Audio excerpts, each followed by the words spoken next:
sukses gue tuh nggak ada hubungannya sama jumlah uang, world tour dan segala macam. Pokoknya kalau gue tahu gue udah mau meninggal nih, terus gue bilang, tapi nggak ada yang gue selesain dalam hidup, nah itu sukses tuh.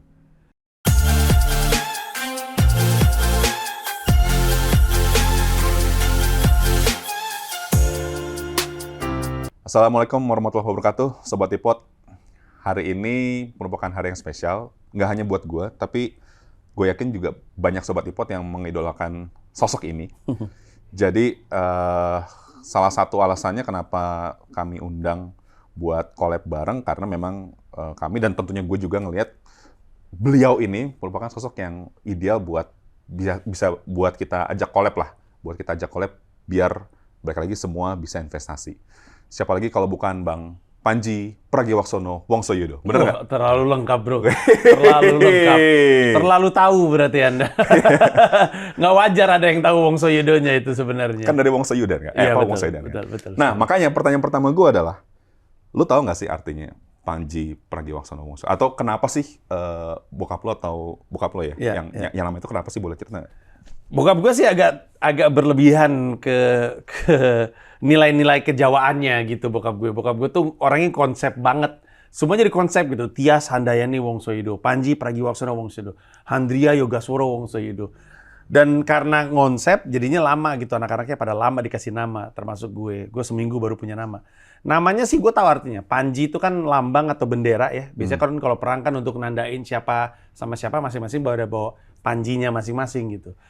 Pragiwaksono menurut bokap gue itu adalah kebijaksanaan. Jadi kalau Wicaksono itu bijaksana, Pragiwaksono itu kebijaksanaan. Wah, baru tahu gue. Iya, gue juga. Sampai sekarang gue kadang-kadang ngerasa kayak bokap gue ngarang deh tuh. Nah kalau Wongsoyudo, Wongso itu bangsa, Yudo itu perang. Bangsa perang adalah para ksatria. Jadi namanya adalah lambang kebijaksanaan para ksatria. Jadi harapannya bokap gue itu adalah gua ini di kalangan para pejuang, gua nih adalah orang yang menggambarkan kebijaksanaannya gitu, yang paling bijaksana gitu. Dan perlambang bahwa berjuang pun butuh kebijaksanaan. Sebenarnya agak masuk sama obrolan kita ya. Iya, berjuang dalam hidup itu butuh kebijaksanaan, butuh wisdom gitu. Iya. Dan itulah artinya Panji Pragiwaksono Wongsoyudo. Dan lu merasa nama itu kejadian nggak di hidup lu? Lumayan, gue dalam hidup, gue selalu nyebut diri gue emang Wongsoyudan. Wongsoyudan kan objeknya ya, individunya. Gue tuh selalu ngerasa hidup gue tuh berjuang terus. Bahkan ketika nyaman, guenya nggak nyaman. Jadi kalau misalkan semua udah mulai repetitif, semua udah mulai berulang tuh, gue tuh ngerasa cemas gitu. Ngerasa, bahkan kalau dilama-lamain stres. Makanya gue nggak terlalu cocok ngantor. Dan setiap kali udah nyaman tuh selalu nyari susah gitu. Gue persusah diri gue sendiri deh gitu. Makanya gue merasa gue pas berjuang. Nah masalah apakah gue bisa disebut sebagai lambang kebijaksanaan itu nggak pernah tahu. Karena gue nggak ngerasa gue bijak-bijak amat. Tapi mungkin karena nama adalah doa, sekarang adalah waktunya untuk mewujudkan doanya aja. Oke, ngomongin soal kantor nih Bang. Kan gue cukup lama ngikutin lah dari Kenade sampai sekarang. Emang lama bener berarti. Ya lumayan lah. Kenade. Nah, gue sebenarnya jadi penasaran sih. Pas lu mulai tahu konsep cita-cita, kayak Susan sama Ria Enas waktu itu. Sebenarnya lu ini nggak sih, cita-cita lu sebenarnya buat apa? Jadi apa dan apakah berubah-berubah terus tiap waktu? Berubah terus. Pertama kali gue punya cita-cita, gue inget cita-cita pertama gue adalah pengen punya pacar. Tepatnya pengen jadi pacar orang. Itu cita-cita pertama gue. Gimana? Gue pengen jadi pacar seseorang. Pertama kali gue keinginan pengen punya predikat adalah untuk jadi pacar seseorang. Itu cita-cita pertama. Bukan pengen punya pacar, tapi jadi pacar seseorang. Kenapa? Iya. Ya karena kalau nggak ada yang mau macarin gue kan nggak bisa jadi pacar gitu. Gue pengen jadi pasangan seseorang. Makanya waktu gue TK gue udah naksir orang. Iya, masih ingat gue namanya. Gue sebut ya. Gita. Oh Gita, ya benar. Itu namanya. Nah tapi kalau secara keprofesian pertama kali itu astronot. Itu cita-cita pertama gue. Dan cukup pada zamannya Amerika Serikat tuh lagi kenceng banget bikin ekspedisi, termasuk Challenger yang pada akhirnya meledak. Dulu tahun 88 tuh ada pesawat ulang-alik Amerika Serikat di mana untuk pertama kalinya mereka bawa sipil, seorang guru perempuan. Terus semua sekolah di Amerika Serikat nonton karena selalu live. Terus gue nonton juga. Pas terbang, meledak. Satu Amerika sekolahnya diliburin karena satu negara sekolahnya pada nonton. Disitulah juga cita-cita gue sebagai astronot. Saya bungkus. Saya tidak mau. Dan waktu itu zamannya Dokter Pratiwi. Ada seorang dokter Pratiwi, bukan dokter. Ada seorang astronot perempuan Indonesia pertama yang sampai sekarang nggak terbang-terbang tapi sayangnya. Cuman beliau udah masuk dalam list. Nah jadi waktu itu menjadi astronot itu gede banget. Abis itu berubah jadi pilot jet tempur, turun ke bawah. Abis itu turun lagi jadi arkeolog karena gue suka Indiana Jones. Abis itu mulai masuk profesi pertama yang benar-benar ada hubungannya sama dunia hiburan, itu presenter NBA, itu kelas 6 SD. Oke. Karena semua orang pada lagi ngehits basket, karena basket baru masuk di SCTI waktu itu. Semua orang pada pengen jadi atlet basket, tapi gue nggak bisa main basket. Tapi gue suka basket. Jadi gue pikir, mendingan jadi kayak Aris Sudarsono aja nih. Jadi kerjanya pakai jas, rambut klimis, ruangan ber-AC, ngomongin basket, dibayar lagi. Oh ini profesi gue. Nah itu profesi pertama gue pengen jadi entertainer. Tanpa main basket. Tanpa main basket. Apa sih yang bikin lo suka banget sama basket? Kayaknya sih harus diakuin ada faktor trennya. Karena waktu gue kelas 6, semua orang pada main basket. Kalau nggak main basket, kayak nggak punya teman. Tapi lama-lama main basket itu, dan gue udah tahu bola ya. Jadi gue udah tahu bola dari dulu. Tapi basket tuh terasa lebih menarik karena ngelihat orangnya lebih dekat. Dibandingin zaman dulu ya. Ini tahun 90 nih ngomong-ngomong nih. Kamera sepak bola tuh nggak secanggih sekarang. Tapi basket pada zaman itu, apalagi si komisaris NBA-nya namanya David Stern, emang sengaja memasarkan ini sebagai produk tayangan TV. Kelihatan lebih personal gitu, lebih deket, keselnya pemain lebih kelihatan, happy-nya pemain lebih kelihatan, dan pemain basket tuh lebih gitu ke penonton ketimbang pemain basket gitu, dan ketimbang pemain bola. Pemain bola, kalaupun dia ke penonton, sepertandingan tuh paling 2 atau 3 kali. Karena gol kan cuman, ya jarang-jarang ada 5 gol lah gitu. Kalau basket kan skor bisa sampai 114, 110 gitu. Jadi lebih ekspresif, lebih menarik, lebih dekat, lebih dinamis. Dan akhirnya gue jadi suka sama sepak bola. Sama basket maksud gue, sama basket. Dan gak terlalu lagi ke sepak bola. Oke, terus presenter basket. Ya. Apakah itu masih berubah? Enggak, tetap gue pegang dan akhirnya tercapai. Gue sempat megang jadi host atau presenter basket NBA 3 musim. Itu cita-cita terakhir gue, seingat gue, yang bener-bener, gue pengen banget jadi itu gitu. Karena gue jadi penyiar radio juga nggak cita-cita, karena ada peluangnya aja. Jadi ya udah gue nyoba gitu. Jadi emang presenter NBA. Oke, itu kan cita-cita yang dulu ya.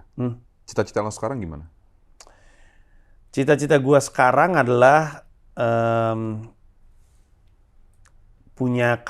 berkarir sebagai seorang komika di New York, di Amerika Serikat. Itu cita-cita gue sekarang. Oke, ini udah mulai masuk ke komika nih, Bang. Iya. Nah, pertanyaan gue lebih ke, kan lumayan jauh tuh ya. Lo tadi udah dapet cita-cita sebagai presenter basket, dan udah kejadian juga. Dan ya sempet jadi penyiar juga beberapa tahun, jadi host juga. Tiba-tiba langsung masuk ke komika, satu industri yang ya kita tahu 10 tahun yang lalu tuh ya, gue nggak tahu ya, mungkin di US atau di luar negeri udah ternambah, tapi Indonesia tuh masih, yang gue ingat banget waktu itu masih eranya Taufik Safalas, dia jadi stand up. Gue masih ngeliatnya, wah ada ya konsep kayak gini, ada ya konsep orang ngelawak terus diketawain dan itu di kafe. Sebenarnya emang karena passion lo di dunia lawak secara general, atau lo memang dari awal tuh udah langsung spesifik, kayaknya gue harus bikin industri komika spesifik di Indonesia? Enggak sih, gue cuman tahu gue tuh seneng bercerita, itu sih. Jadi awalnya itu, kan kadang-kadang waktu kita jadi anak-anak ya, kan kita tahu di mana kita nggak oke, dan itu membuat kita rada minder. Kayak gue tahu gue di sekolah nggak oke, gue minder. Tapi kita tahu juga di mana kita oke. Nah salah satu yang gue oke tuh komik. Bahkan dari kelas 3 SD, komik gue tuh disirkulasi. Kayak barang, kayak narkoba gitu. Abis gue bikin, ketika gue gambar, anak-anak udah ngomong, kalau udah jadi baca ya. Terus pas udah jadi, gue oper tuh. Dan gue ngeliat pakai mata kepala gue sendiri. Dioper dari anak-anak ke anak-anak, pada ketawa di anak-anak. Jadi gue ngerasa, kayaknya gue bisa nih. Dari kelas 3 SD, sampai ke SMA pun gue masih bikin komik. Cuman bedanya waktu SMA porno. Ada gambar. Gambarnya ada. Gue dulu bikin komik superhero di mana karakter superhero-nya namanya Wawan, dan kekuatannya adalah Wawannya bisa menghajar penjahat. Tapi eh mikirnya gua harusnya jadi komikus atau setidaknya pendongeng, pencerita gitu. Makanya gua masuk FSRD ITB, Fakultas Seni Rupa dan Desain ITB karena gue pikir ini tempat yang tepat untuk komikus gitu. Terus lama-lama dalam hidup gua sadar ternyata kan gini, ketika kuliah udah mulai gambar, gua langsung cari medium lain untuk berdongeng dan dongengnya oral. Jadi waktu gua kuliah, kalau lagi nggak ada mata kuliah, anak-anak pada nongkrong, terus anak-anak minta diceritain, Ji, cerita dong asal muasal kaktus. Terus gue ngarang di tempat. Suatu hari ketika semua tanaman berduri. Terus gue ngomong panjang, bisa sejam gue ngomong kayak gitu. Anak-anak pada ketawa. Nama karakter-karakter di cerita gue tuh karakter-karakter yang di depan mata gitu.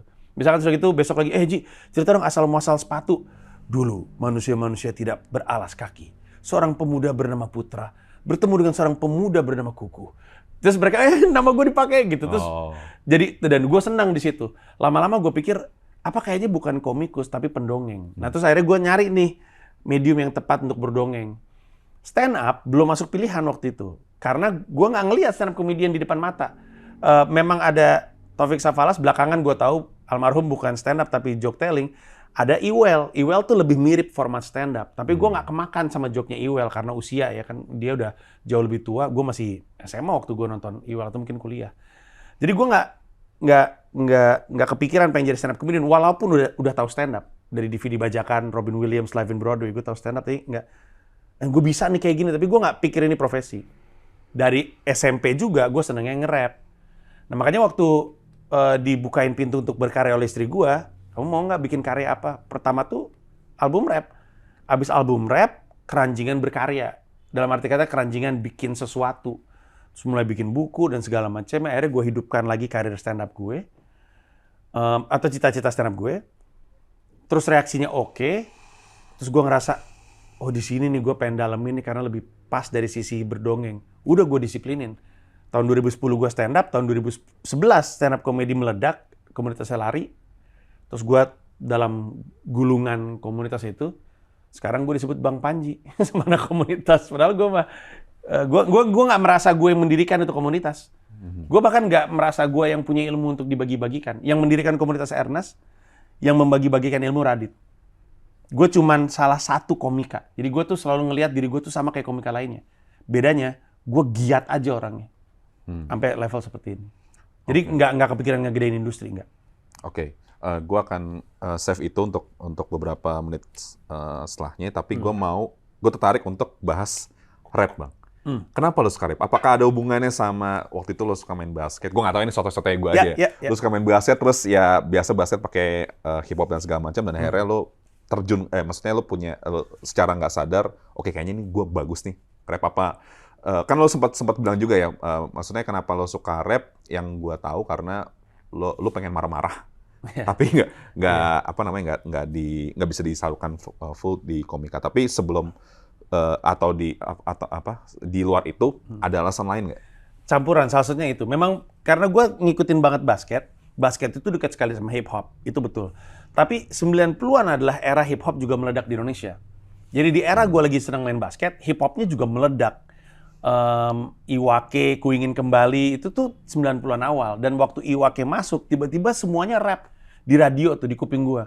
Dulu Mustang, itu tuh punya program hip hop yang terkenal banget pada zamannya. Dan gue dengerin mulu. Abis itu masuklah Naughty by Nature, terus udah gitu Run DMC. Dan pada zamannya yang masuk tuh nada-nada selebratif. Jadi nada-nada yang di radio ya, karena pop. Yang hip hop hooray, terus OPP, terus udah gitu Will Smith, DJ Jazzy Jeff and the Fresh Prince. Nadanya selebratif. Pada saat yang bersamaan, di rumah juga lagi sedih karena bokap nyokap ini lagi cerai. Situasinya nggak enak banget lah gitu. Jadi udah mah gue seneng basket dekat dengan hip hop. Hip hopnya juga lagi meledak di Indonesia pada era yang sama. Pada era yang sama di rumah tuh sedih sehingga butuh pelarian sesuatu yang selebrasi nadanya gitu, yang riang gitu. Makin ngegulung lah gue di kecintaan gue terhadap hip hop. Berarti lo cintanya juga bukan lebih ke musiknya doang, tapi bisa ke culture-nya juga ya? Ya, betul sekali. Berarti lo hidup di zaman waktu Tupac Shakur sama Biggie masih hidup. Biggie masih hidup. Iya, betul sekali. Walaupun gue nggak terlalu, gue East Coast, gue West Coast, nggak terlalu gitu. Dan gue lebih ke Tupac daripada ke Biggie. Tapi ya ada di era tersebut juga, betul. Oke, menarik. Dan akhirnya, apakah itu juga yang membuat lo, kayaknya gue harus berkarya ya lewat hip hop ini gitu? Waktu itu nggak kepikiran, gue cuma tahu gue suka nge-rap, bahkan gue inget banget gue naik meja. Jadi gue dalam satu kelas tuh ada 2 teman yang suka rap, cuman ada 2 orang yang suka rap, cuman gue sama Ari Belo namanya. Ari Belo hafal mati semua lagu Iwa, fix. Gua bahasa Inggris, lagu rap bahasa Inggris. Jadi kalau misalnya guru kosong, kita konser di atas meja masing-masing. Nah tapi nggak pernah kepikiran untuk jadi profesi, nggak pernah. Waktu gua kuliah seni rupa, ada acara musik, gua nge-rap juga, nggak kepikiran sebagai profesi gitu. Cuman pengen banget aja. Bener-bener kepikiran untuk dicobain dalam bentuk karya adalah karena Gamila yang bilang, kamu dari dulu sebenarnya pengen ngapain gitu. Terus gue ngomong aja pengen jadi rapper. Ya udah nge-rap aja gitu. Pertama-tama gue bisa bayangkan nggak semua istri kayak gitu ya. Kalau misalkan ada seorang istri nanya sama suaminya, kamu sebenarnya pengen jadi apa sih? Aku sebenarnya pengen jadi banci. Ya udah jadi banci. Kan nggak semua istri kayak gitu ya. Tapi Gamila tuh kayak gitu, dan pada saat itu gue siaran di radio.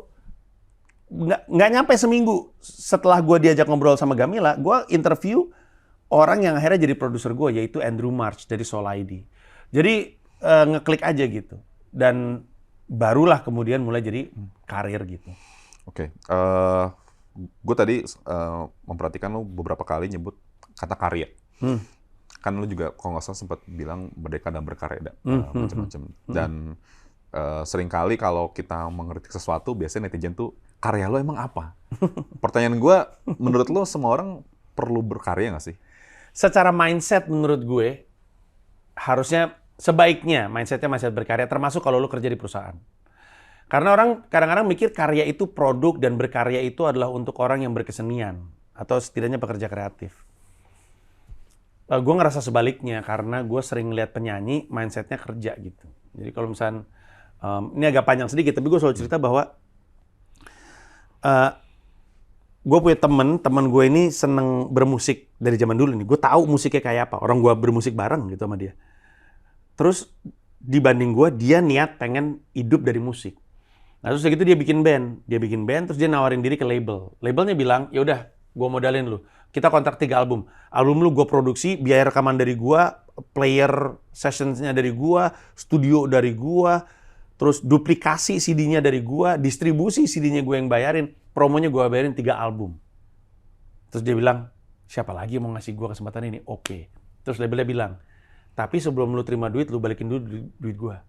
Sebelum duit gue dibalikin, lu nggak bisa terima duit lu. Kurang lebihnya gitu. Terus dia bilang, ya udahlah, salaman aja dulu gitu. Terus dia mikir, kalau gue mau ngerasain duit sih, gue mesti buru-buru laku. Jadi dia ngelihat keluar yang laku seperti apa, terus dia bikin musik seperti itu, dan akhirnya setiap hari dia nongol di TV, bawain musik yang dia nggak suka. Buat gue, dia seniman, tapi kerja. Sementara orang tuh bisa ada di perusahaan, tapi dia ngasih waktunya lebih dari yang disuruh. Dia ngasih uangnya sendiri kadang-kadang, ngasih tenaganya lebih dari yang diminta, karena emang dia suka banget gitu. Emang dia mindsetnya, gue pengen bikin ini tuh jadi sesuatu yang bagus gitu. Sementara kan orang kan kalau kerja kan pengen kerjanya bagus karena nggak pengen dipecat, supaya bisa mempertahankan penghasilannya, supaya bisa mempertahankan hidupnya. Jadi sebelah sini, kerjanya bagus karena nggak pengen dipecat aja. Kalau ini kerjanya bagus karena suka apa yang dia cintai gitu, melakukan apa yang dia cintai gitu. Nah itulah kenapa gue ngerasa semua orang tuh harusnya mindsetnya berkarya. Termasuk ketika lu adalah seorang karyawan di sebuah perusahaan, lu punya karya. Karyanya adalah output dari perusahaan tersebut. Gitu kurang lebih. Oke. Nah itu kan juga salah satu indikator yang bisa nunjukin bahwa lu, menurut gue ya, adalah orang yang idealis. Saking idealisnya lu beberapa tahun sebelumnya dan sampai sekarang juga mikirin bagaimana Indonesia ini mau dibawa. Menurut lo apa sih yang membuat lo yang bisa bikin lo bergerak lebih kritis terhadap Indonesia, terhadap nasionalisme? Anak gue sebenarnya. Anak pertama gue. Gue cuman, kan semua orang kan tentu sayang sama anak ya. Terus kan kalau kita punya anak kan sebenarnya kan kita juga yang kita pengen cuman kalau lu mau sesuatu gue bisa provide, kan gitu kan. Cuman lama-lama, makin lama jadi orang tua, kita baru sadar bahwa ternyata yang dia mau itu bukan cuman barang gitu. Jadi bukan cuman baju, sepatu atau mainan. Yang dia mau adalah peluang untuk bisa jadi apa yang dia cita-citakan. Terus sebelum punya anak, gue udah tahu tuh Indonesia tuh terkenal banget kalau di level anak-anak, jago banget deh, juara Olimpiade Fisika anak-anak SMA kita. Terus kayak juara teater anak dunia kita juara. Terus kayak pokoknya kalau di level anak-anak oke banget lah. Tapi pas di level dewasa pada ngilang semua. Jadi gue punya kesimpulan Indonesia ini nggak siap banget untuk nerbangin orang gitu. Salah satu contoh yang paling sering gue pakai tuh Angelique Wijaya. Gue mengagumkan sekali Angelique Wijaya zaman dulu gitu. Karena dia juara Wimbledon junior yang dia kalahin pada akhirnya jadi juara Wimbledon senior. Sementara dianya enggak. Tentu ada hubungannya sama cedera, tapi bagaimana atlet menjaga tubuhnya itu ada kaitannya juga dengan dukungan pemerintahnya dan si lembaga olahraganya gitu. Nah, jadi di belakang kepala gue tuh Indonesia tuh nggak ready untuk nerbangin orang. Pada saat yang bersamaan, gue punya anak yang udah lahir di dunia. Gue tuh pengen dia tuh bisa terbang. Udah cita-cita gue tuh itu doang. Lu pengen apa? Lu bisa. Akhirnya gue berjuang untuk memastikan secara kolektif kita sama-sama memperjuangkan itu. Makanya gue tuh selalu bilang, we are what we know. Kita adalah apa yang kita tahu. Karena yang kita tahu akan jadi dasar pengambilan keputusan. Kalau yang kita tahu banyak, keputusan yang kita ambil lebih baik. Kalau semakin banyak orang keputusannya baik, maka secara kolektif Indonesia jalannya ke arah yang benar. Jadi cuma itu yang gue cita-citakan. Karena gue pintar ngomong, iya pakai mulut gue. Kadang-kadang pakai rap, kadang-kadang jadi pembicara, kadang-kadang jadi stand up comedian, kadang-kadang di acara TV. Tapi tugas gue adalah untuk memastikan, ini kita semua bisa maju nggak sih? Kayak kalau misalkan dari tahun ke tahun diskusinya masih soal apakah boleh atau enggak ngucapin selamat Natal. Oh, ini lama banget ini untuk bisa berubah gitu. Berarti nggak ada yang maju. Nah, jadi kalau lu tanya dari mana, bukan karena gue paling cinta Indonesia, gue paling cinta anak gue dan gue cuma pengen memastikan Indonesia tuh siap untuk jadi tempat landas untuk anak gue gitu. Menurut lo apa sih yang membuat Indonesia dengan hampir 270 juta jiwa ini, kan gue yakin pasti bukan cuma lo doang yang punya idealisme yang tadi gitu. Tapi apa sih yang membuat itu semuanya itu nggak berjalan dengan mudah? Banyak sekali. Ada rasa memiliki yang minim.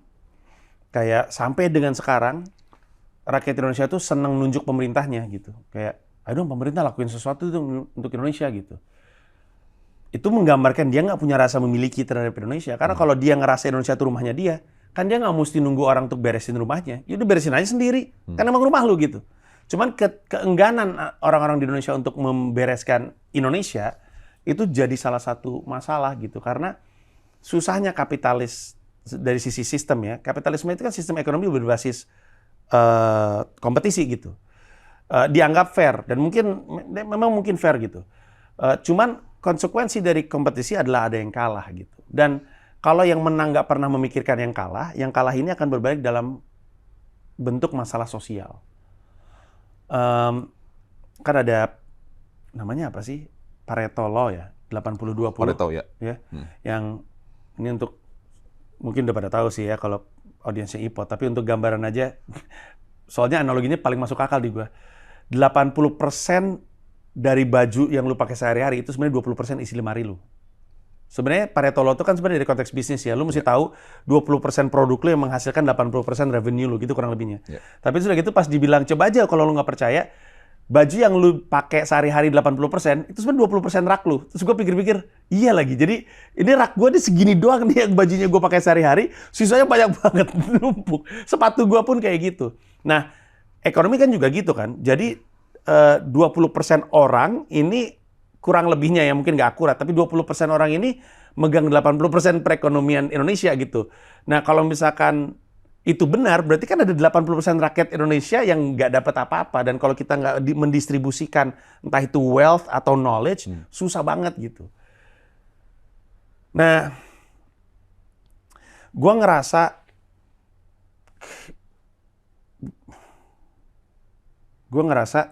kalau misalnya kita nggak punya kesadaran akan kesediaan untuk memperjuangkan Indonesia sendiri gitu ya, ketimbang hanya mengharapkan orang lain untuk melakukannya, itu membuat kita susah banget untuk maju. Kayak ketidakmauan untuk membantu, ketidakmauan untuk mendistribusikan kesejahteraan dan pengetahuan, itu yang membuat Indonesia nggak maju. Dan itu baru satu. Ini kalau mau didalamin panjang banget. Ada lagi aspek pendidikan. Menurut gua cara kita menjalankan pendidikan sih masih sangat terbelakang. Kalau cara kita berkomunikasi dari gue SMP 91. Ya benar 91. Cara kita berkomunikasi dari tahun 91 kan berubah ya. Dulu kita pakai telepon begini nih. Kita paling kesal sama orang yang ada Nolnya di nomor teleponnya ini paling banyak banget nol. Terus kalau kita mau di luar ya kita pakai telepon umum. Itu tahun 91. Tahun sekarang kan kita pakai handphone. Yeah. Teknologi komunikasi itu berubah. Tapi sekolah masih sama karena gue pergi ke SMP gue waktu tahun 91 bentuknya masih sama. Sekolah SMP gue dari tahun 91 pas gue samperin kemarin masih sama bentuknya. Struktur mejanya masih sama, papan tulisnya masih sama, dan gue curiga foto pahlawannya di sekitarnya juga masih sama. Makanya pas gue lihat si Pak Timurnya kayak gini, udah capek deh, berdiri dulu dari tahun 91 nih gue. Nggak nambah-nambah stok. Nah jadi itu menggambarkan betapa pelannya perubahan pendidikan di Indonesia. Dan itu juga masalah menurut gue.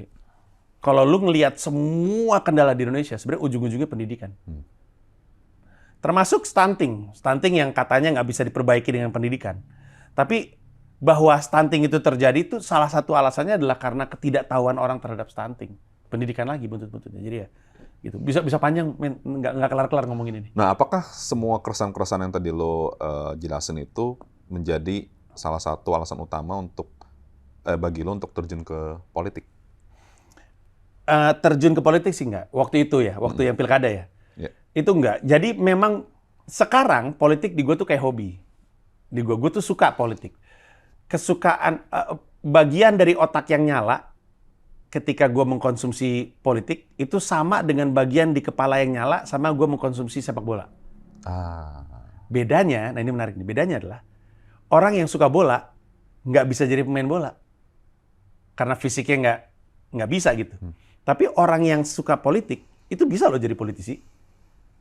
Ya, jadi banyak politisi-politisi yang lu lihat sekarang tuh ya sebenarnya adalah orang-orang yang suka banget politik, yang otaknya itu nyala ketika lagi diskusi politik. Cuman pintu untuk menjadi politisi itu memang terbuka. Makanya aktivis banyak jadi politisi, pengamat akhirnya jadi politisi. Pengamat sepak bola kan nggak bisa jadi pemain. Kebalik bisa. Ya. Habis sepak bola jadi pengamat gitu. Yeah. Nah, jadi waktu gue terjun ke politik adalah karena memang gue suka banget politik. Suka banget. Menurut gue tuh intriguing gitu, seru gitu. Kayak ngeliatin, kayak nontonin film adaptasi novelnya John Grisham gitu, atau nontonin film Dan Brown kayak film-film kayak Da Vinci Code gitu-gitu, Inferno, yang seru-seru itu gue tuh suka ngikutinnya gitu. Nah pada saat bersamaan gue juga suka sekali marketing, suka banget marketing. Jadi bagian di otak yang nyala juga sama tuh setiap kali gue mengkonsumsi marketing. Kebetulan kawan berpolitik. Nah, kawan ini kocak nih. Dia berpolitik nyebrang partai saat itu. Temen-temennya kabur. Ninggalin dia semua. Nah, gue juga punya trauma tersendiri soal sahabat gue yang meninggal karena nggak berhasil gue tolong. Gue anggurin. Terus dia meninggal, nggak bisa gue bantu. Jadi waktu gue ngeliat temen gue ini ditinggalin kawan-kawannya karena partai gerbongnya itu nggak disukain, ada rasa nggak pengen ninggalin dia. Pada saat yang bersamaan dia nawarin, lo kalau misalkan bantuin gue mau nggak gitu. Terus gue bilang, ini saat itu ya, gue sih nggak gitu doyan partai yang mengusung lu juga. Tapi kalaupun lu butuh gue sedekat mungkin deh sama lu biar gue pasang badan. Ini waktu itu karena gue nggak kenal. Terus pada saat yang bersamaan, gue suka politik, suka marketing, campaign itu kombinasi dari keduanya. Kayaknya pasti gue dapat sesuatu. Gue yakin dapat sesuatu. Setidaknya materi stand up. Akhirnya gue yakin. Dan ternyata yang gue dapat jauh dari itu. Betul gue dapat materi stand up, tapi perspektif gue tuh berubah. Lu tau nggak kalau misalkan lu ngelihat, misalkan ada gunung ya, terus lu cuman bisa ngeliat dari sisi sini, dan yang lu lihat cuman di puncak gunung ini gitu, dan area-area sini. Pas lu naik ke puncak gunung sini, yang lu lihat tuh beda karena vantage point-nya beda gitu. Tempat lu berdiri beda membuat perspektif lu juga jadi beda.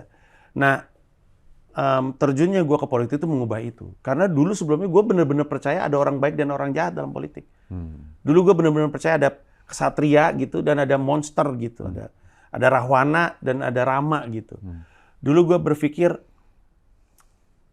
partai baru tuh solusi.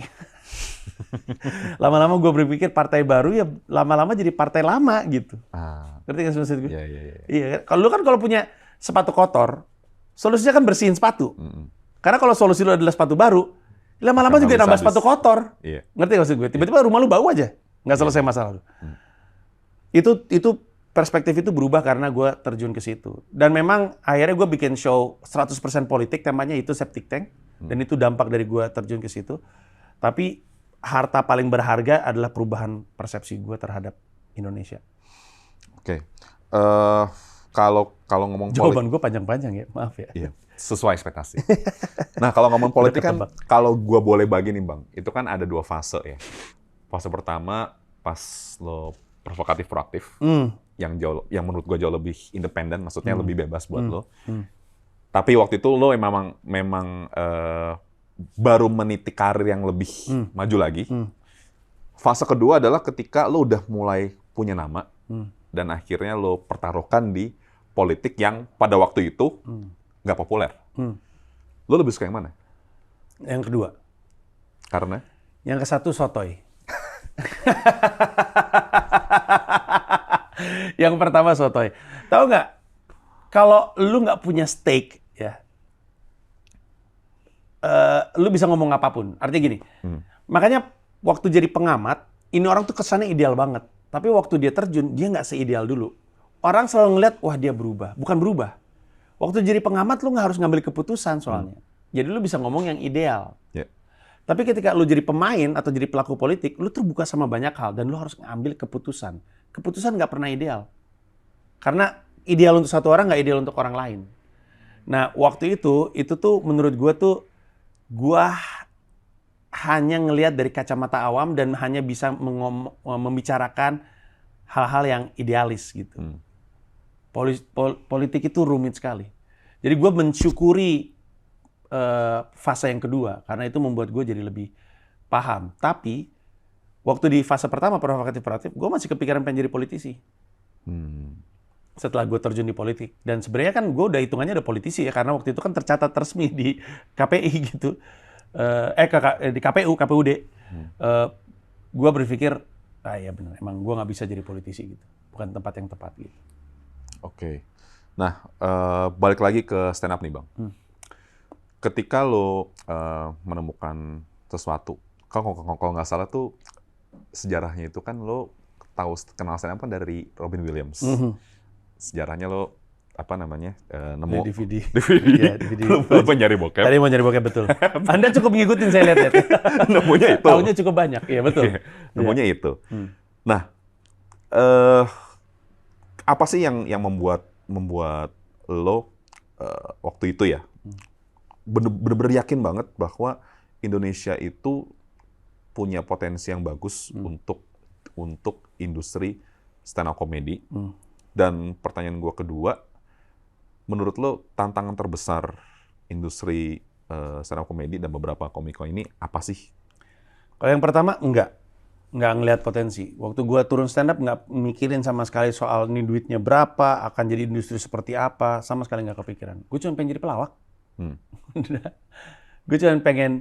Gue tahu gue bisa bikin orang ketawa, gue seneng bikin orang ketawa, dan gue pengen, kalau bisa sih itu mulu yang gue lakuin, nggak usah ngelakuin yang lain deh. Oke. Kan bisa aja gue, ya udahlah gue kerjanya ini, habis itu gue weekendnya itu. Tapi gue bilang, kalau bisa sih gue pengennya setiap hari hanya ngelakuin ini. Udah gitu, kayaknya gue malas aja deh. Orangnya pemalas atau gimana nggak ngerti. Jadi waktu gue terjun ke stand up, hanya karena gue pengen jadi stand up comedian gitu. Hanya karena gue ngelihat Robin Williams, ngelihat stand up pertama kali itu nggak terlupakan. Karena waktu gue ngelihat tuh di kepala gue, lah kan gue kayak dia selama ini. Cuman biasanya gue di depan kelas, di dalam warung kopi. Itu yang gue tadi cerita soal gue bisa dongeng. Sejam loh. Ini belum stand up gue. Gue bisa sejam hanya ngomongin asal-muasal bakyak, sejam asal-muasal botol kecap. Dan spontan baru pas di situ bikinnya. Di situ persis. Makanya anak-anak seneng banget kalau gue lagi dongeng, gue ketawa gitu. Terus gue tahu itu nggak lazim, nggak semua orang bisa kayak gitu. Jadi waktu gue ngeliat Robin Williams dan ngeliat durasinya 1 jam 30, gue bilang, lah ini tuh profesi yang pas banget untuk gue. Jadi itu tuh ada di kepala gue. Ketika gue niatkan untuk gue lakukan, tahun 2010, sebelum Suci dan Stand Up Indo ada, itu benar-benar karena gue pengen banget jadi ini. Ya udah gue jalanin aja. Nah, yang kedua kan pertanyaan lo adalah apa tadi? Tantangan terbesar atau tantangannya apa aja? Tantangannya ketika mau ngegedein industri. kurang banyaknya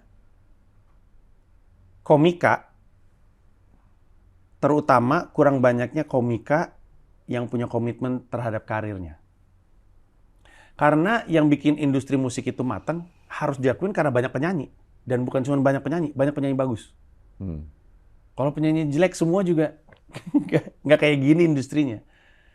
Nah, Chris Rock pernah bilang, industri stand up comedy hanya akan sekuat pelakunya. Kalau pelakunya kuat, industrinya kuat. Tapi kalau pelakunya culun-culun, ya nggak jadi industri. Dan gue pernah ngeliat itu sebelumnya. Eranya Ewell stand up. Ewell itu prediksi gue ya. Karena lucu kan relatif ya. Ewell itu nggak cukup membuat orang-orang pengen jadi stand up comedian. Alhasil, stand up comedian cuma Ewell. Karena kalau dibilang, ya tapi kan waktu itu belum ada sosmed. Tapi Ewell udah di TV. Ewell di RCTI, TV paling gede saat itu. Ewell di RCTI melakukan stand up, tapi entah kenapa Ewell tidak melahirkan orang-orang untuk mau jadi stand up comedian. Alhasil nggak ada stand up comedian lain, dan hasil nggak ada industrinya.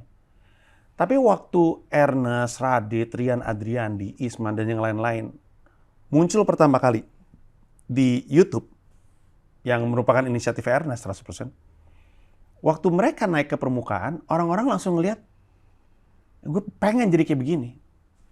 Orang-orang itu, mungkin gue terlibat di dalamnya, tapi gue masih ngerasa lebih ke mereka ngeliat Radit, lebih ke mereka ngeliat Ernest, seorang Cina yang berani jadi Cina gitu. Itu yang membuat semua orang pengen jadi stand up comedian. Nah sekarang kan udah cukup banyak pelakunya, tapi tidak cukup banyak yang kualitasnya ada di level yang bisa membuat industrinya jadi solid. Karena industri kan butuh perputaran uang. Uang itu terjadi atau berputar karena transaksi. Nah, kalau kita mau jujur-jujuran, sebutin berapa banyak komika yang lu bersedia bayar untuk nonton dia, nggak banyak sebenarnya namanya. Dan kalau misalkan namanya cuma 10, se-Indonesia, nggak jadi industri. Gue bikin comedy club, masa 10 hari, setiap 10 hari ngulang lagi dari nol? Karena kalau gue masukin nama lain, tiketnya nggak ngejual. Nah, jadi yang harus dibantu adalah gimana caranya seorang komika dibantu supaya bisa di level di mana dia bisa punya karya, dan dibantu sampai tahap di mana orang mau beli karya dia. Karena itu dua hal yang berbeda. Bisa bikin show dan bisa bikin show-nya laku itu dua hal yang berbeda. Karena yang satu lebih ke aspek skill stand up-nya, yang satu lebih ke bisnis tapi juga personal brand-nya. Itulah kenapa akhirnya gue putuskan untuk bikin perusahaan ini gitu, Comika. Nah, ketika lo memutuskan untuk jadi komika, itu tadi pertanyaan gak ada yang nanya loh sebelumnya. Oke. Semoga lo bagus itu pertanyaan. Nah, ketika lo memutuskan untuk jadi komika, itu kan menurut bayangan gue harus nyiapin beat-beat atau karakter yang memang bisa memancing ketawa penonton. Nah, lo sendiri apakah lo melakukan hal tersebut atau lebih ke gue stylenya begini, like it or not terserah lo, atau lebih ke atau lebih ke yang tadi, lebih ke yang wah kira-kira Indonesia sukanya apa, gue akan adjust di situ. Nggak ada sih, gue pencarian aja, gue cuma jalanin aja. Orang kalau nonton show pertama gue Bhinneka Tunggal Tawa, mereka akan tahu gue sangat terpengaruh sama Chris Rock. Chris Rock itu kalau stand up sampai sekarang itu dia mondar-mandir mulu, jalan mulu gitu. Dia senangnya kan pakai mic kabel kan, mic kabelnya itu kabelnya dibawa, digulung segala macam. Waktu Bhinneka Tunggal Tawa gue juga kayak gitu. Kenapa? Karena ya seperti semua orang yang memulai karir dia mirip kayak orang, ikut-ikutan. Tapi makin sering gue lakuin, makin gue nemu apa cara yang enak untuk gue dan di mana gue jadi diri sendiri. Habis itu gue lari gitu. Dan itu lewat pencarian. Tapi gue mau bilang jalan gue bukan jalan yang harus diambil sama semua orang, bukan jalan yang bagus. Jalan yang cocok untuk gue aja. Karena ada stand up comedian yang dari awal tuh pengen tahu konsumennya kira-kira sukanya apa, habis itu reverse engineer gitu, dibikin ke arah sana. Dan nggak apa-apa juga. Salah satunya teman-teman deket gue. Ada yang personanya di-create dari awal, pokoknya gue orangnya kayak begini, walaupun sehari-hari nggak gitu ya. Habis itu ini yang gue sodorin, dan ada juga yang, oh ternyata setelah gue ngejalanin persona gue kayak gini, dan beda-beda. Kalau gue lebih kepada naik panggung terus sampai akhirnya matang gue seperti apa. Kayaknya gue juga baru nemu gue seperti apa di Mesake Bangsaku 2013. Itu berarti 4 tahun stand up, gue baru nemu, oh kayak gini sih Panji kalau stand up gitu. Oke. Nah, ketika lo melakukan hal tersebut, kan biasanya kalau gue nggak tahu ya, mungkin orang Indonesia doang ya. Kalau film tuh biasanya pesan moralnya apa sih? Ada nggak sih pesan moralnya nih? Pesan moralnya kok nggak ada nih. Nah, tapi kalau dari gue ngelihatnya banyak beat lo, banyak show lo yang memang edukatif. Apakah itu emang sengaja lo lakukan atau memang ya kebetulan aja style lo kayak gitu? Dulu sengaja. Dulu kan gue so iye orangnya. Sampai sekarang juga sih. Cuman kalau dulu tuh gue kayak intinya gue dulu tidak tahu persis tanggung jawab menjadi seorang pelawak. Tanggung jawab menjadi seorang pelawak adalah membuat orang ketawa udah. Jadi lu harus nanya sama diri lu sendiri apakah itu sesuatu yang lu inginkan. Apakah lu senang bikin orang ketawa. Karena memang banyak orang yang naik ke atas panggung tuh bukan pengen bikin orang ketawa. Tapi pengen dilihat. Pengen dilihat benar. Banyak kayak gitu. Di open mic juga banyak yang kayak gitu. Ada orang-orang nggak lucu naik ke atas panggung ngomong aja. Dia nggak peduli yang nonton ketawa atau enggak. Nah awalnya karena gue nontonnya Chris Rock itu juga gue lihat, aduh gue tuh belajar banyak deh nonton Chris Rock. Jadi gue pikir gue mau kayak gitu karena emang gue punya banyak keresahan yang nggak nemu tempat. Dulu kan gue siaran radio kan. Yeah. Setiap pagi tuh setiap kali gue ngomongin serius tuh gue bukan ditegur ya, dibilangin sama bos gue, ini program morning show, jangan terlalu pusing ngomongnya yang santai. Yeah. Jadi keresahan itu nggak punya tempat. Jadi waktu gue punya stand up, gue tuangin semua ke situ. Jadi di awalnya gue pikir gue emang harus bikin materi stand up yang ada isinya, yang berbobot, yang bisa membantu orang punya wawasan baru dan mengubah keputusan-keputusan hidupnya dan kelak mengubah Indonesia. Tapi lama-lama komedi justru, stand up komedi membuat gue jadi lebih objektif menilai sesuatu. Sehingga yang baiknya baik, yang jeleknya jelek. Dan akhirnya kesini-kesini gue lebih kepada peduli ketawanya aja. Tapi memang harus gue akuin, topik-topik gue sampai dengan detik ini tuh masih rada berat. Itu lebih karena setiap komika itu diminta untuk ngomongin yang dekat sama dia. Kalau misalkan lu adalah anak SMA, lu ngomongin politik agak jauh. Jadi lu ngomongin yang deket sama kantin, pacaran, ulangan, dan segala macamnya. Nah gua banyak ngomongin politik karena pertemanan gua, sahabat-sahabat gue politisi, 2 sahabat terdekat gua orang PSI, orang politik. Salah satu orang dekat gua gubernur, temen gua ada yang wali kota, temen gua ada yang pengamat politik, ngobrolnya di situ. Temen gua ada think tank politik itu lebih ribet lagi nih orang nih, diskusinya politik mulu. Jadi yang gua tahu tuh emang itu. Jadi kalau gua ngomongin yang deket-deket, emang kebetulan yang deket-deket itu. Nah karena yang deket itu terpapar, nemu lucunya, itulah yang keluar. Dan jatuhnya seperti sekarang. Tapi konteksnya kalau beda kalau dulu tuh emang pengen kayak gitu, pengen mencerdaskan kehidupan bangsa. Kalau sekarang memang pengen bikin orang ketawa. Kalau emang mereka tercerdaskan, ya udah bagus gitu. Oke. Kalau diambil beberapa profesi lo yang sering lo lakuin kan, kalau nggak salah yang rutin dan cukup lama waktunya itu kan selain stand up sebagai penyiar. Menurut lo lebih risky mana diserang netizen? Apakah sebagai penyiar yang memang lo live dan nggak bisa direm, atau sebagai stand up comedian yang live juga tapi ada recordednya? Stand up comedian tetap. Karena penyiar nggak bermain dengan majas. Susah banget. Yang bikin stand up comedian ribet banget hidupnya tuh, kita tuh entah ngerti atau enggak, stand up comedian belajar atau enggak, mau nggak mau yang keluar dari mulutnya ketika stand up tuh majas. Hiperbola itu kan majas. Sarkasme itu kan majas. Sinisme itu kan majas. Peyorasi, personifikasi itu majas semua. Kenapa ribet? Karena orang ngomong lempeng aja suka miskom. Apalagi kalau orang ngomong pakai majas. Majas kan ngomong tapi tidak seperti yang diucapkan. Yang dimaksud tuh beda sama yang diucap gitu kan kurang lebihnya kan. Yeah. Nah, itulah kenapa stand up comedian itu selalu bertubrukan dengan ketersinggungan. Karena dia ngomongnya bersayap. Itu baru satu aspek. Aspek lain adalah karena stand up comedian lebih sering beropini ketimbang penyiar. Penyiar tuh bisa lo cerita doang. Penyiar tuh bisa lo bacain berita doang.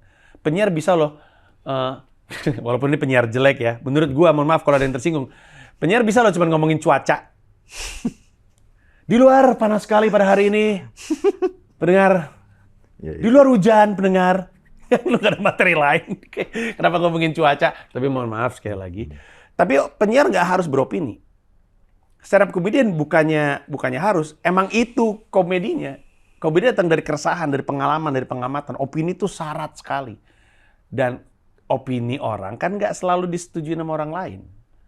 Ketika gue bilang kucing itu ada yang hewan gembel kan nggak semua orang setuju. Itulah resiko stand up comedian, makanya lebih berat jadi stand up comedian. Oke. Dari tadi kan kita bicara beberapa pencapaian lo, Bang. Tapi tentunya pasti Sobat Ipot juga ngalamin ya, di balik pencapaian kan pasti ada perjuangan dan pengorbanan. Menurut lo, dalam selama hidup lo ini, apa sih kegagalan terbesar lo? Terbesar ya? Terbesar. Soalnya banyak dan besar-besar semua. Gue sampai sekarang ya, masih punya ketakutan yang besar bahwa gue bukan ayah yang baik dan bukan suami yang baik. Karena nggak ketahuan sekarang. Jadi ngerti nggak? Misalkan lu bilang, kegagalan terbesar lo apa? Gue bisa bilang latennya sih menjadi ayah. Latennya ya. Jadi makanya gue hidup dengan kekhawatiran setiap hari menjadi seorang, karena gue insecure. Makanya orang suka bilang, Bang, kasih tips parenting dong. Aduh, saya ini tolol loh. Jangan tanya sama saya gitu. Jadi gue punya laten itu. Terus salah satu kegagalan terbesar gue adalah menjalankan pertunjukan di JCC Plenary Hall. Secara nilai ya, secara value, gagal karena gue naik panggung tahu itu acara rugi. Bahkan pagi itu gue udah tahu itu rugi. Jadi gue datang ke JCC, bisa nggak cepet-cepet selesai, gue pengen nyari duit lagi nih setelah ini gitu. Dan itu susah loh, lu naik ke atas panggung di depan 5.000 orang dengan kepala lu tahu ini acara rugi. Itu susah sekali loh. Terus udah gitu juga film pertama gue, Particular, gue persepsikan sebagai rugi. Karena gue overpromise sama diri sendiri. Kan gitu kan, overpromise, under-deliver. Gue overpromise ke diri gue sendiri, ternyata under-deliver, sehingga korbannya gue sendiri. Gue kecewa sekali dengan itu saat itu. Kalau sekarang sih udah bisa gue bercandain. Terus gue pernah gagal dalam berbisnis waktu itu. Bisnis pertama gue sekarang disebutnya dibekukan. Tapi sebenarnya itu gagal tuh bisnis pertama gue. Ref basketball coaching, betul sekali.